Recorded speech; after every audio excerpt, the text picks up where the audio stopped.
بسم اللہ الرحمن الرحیم۔ ناظرین، پروگرام کرنٹ افیئر کے ساتھ آپ کا میزبان سید آصف علی حمدانی حاضر خدمت ہے۔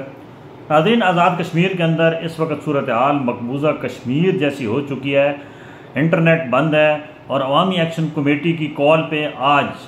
پورا آزاد کشمیر کے اندر جو ہے وہ سناٹا چھایا رہا۔ ہر طرف جو ہے وہ تمام مارکیٹس بند اور حکومت بوکلاٹ کا شکار ہے آزاد کشمیر حکومت، اور خصوصی طور پہ وزیر اعظم جو ہے انوار الحق صاحب، وہ کسی پتہ نہیں کس خوش فہمی میں مبتلا ہیں، کسی بڑے سانے کو وہ دعوت دے رہے ہیں، کیونکہ ان کی ہٹ درمی اور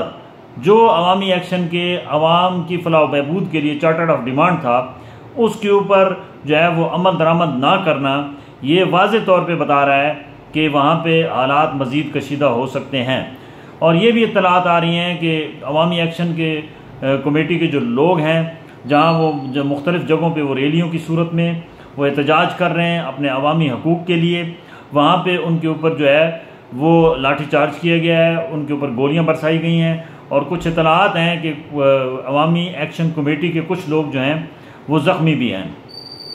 تاہم صورتحال اس وقت حکومت کے کنٹرول سے باہر ہے، اور وہاں پہ جو صورتحال بن رہی ہے، ابھی اطلاعات یہ آ رہی ہیں کہ آج رات یا کل صبح تک جتنے بھی داخلی اور خارجی راستے ہیں آزاد کشمیر جانے والے، وہ تمام بند کیے جا رہے ہیں، کنٹینر لگا کے اور مختلف اور فورسز کے ذریعے لوگوں کو روکا جا رہا ہے۔ تو کاروبار زندگی بری طرح متاثر ہے، کیونکہ یہ عوام کے جو مطالبات ہیں یہ کوئی رکنے والی تحریک نہیں ہے،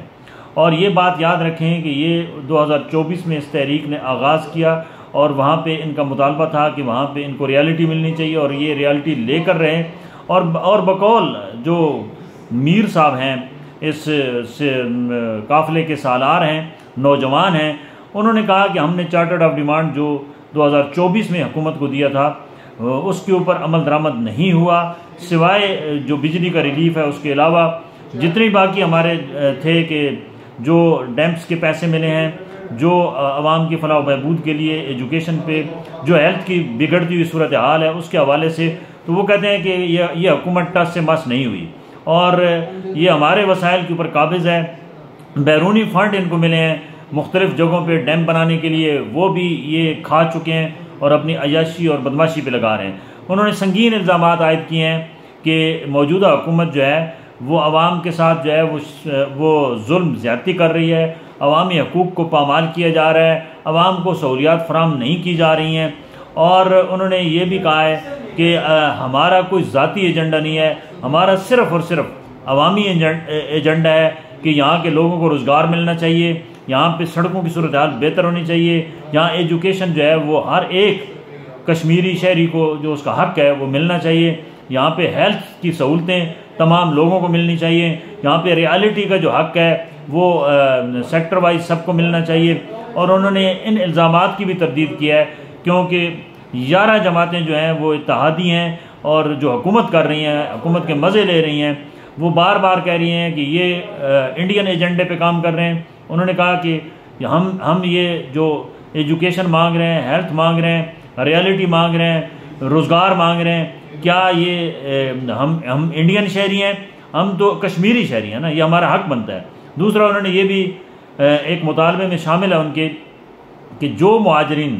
کی مخصوص نشستیں ہیں، خصوصی طور پہ راول پنڈی اور گرد و نواح میں، وہ ہزار ووٹ لے کر MLA بن جاتے ہیں، اور وہ نہ اس کا کوئی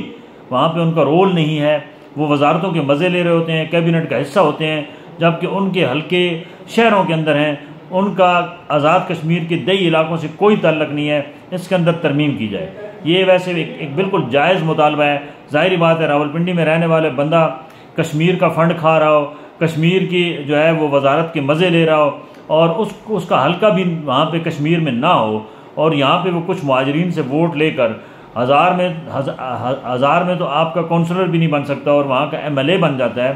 یہ بھی ایک المیہ ہے۔ یہاں ان میں ترمیم بالکل ہونی چاہیے، یہ جائز مطالبہ ہے۔ اور دوسری بات یہ ہے کہ کشمیریوں کی جو حق خود ارادیت ہے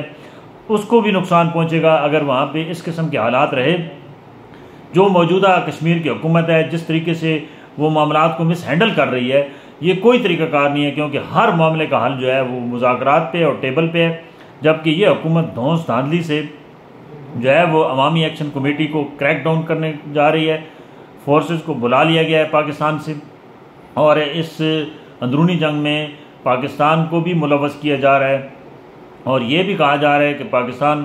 براہ راست اس میں مداخلت کرے، اور وزیر اعظم انوار الحق کہہ رہے جی کہ میری سیٹ جو ہے وہ بچائی جائے۔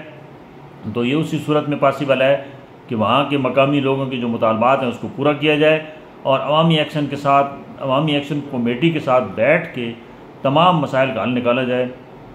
بزور بازو یا فورسز کے ذریعے یا شیلنگ کے ذریعے یا گولی سرکار کے ذریعے یہ معاملات حل ہونے والے نہیں ہیں، یہ مزید بگڑیں گے، اور آنے والے دنوں میں حکومت کو مشکلات کا سامنا ہوگا۔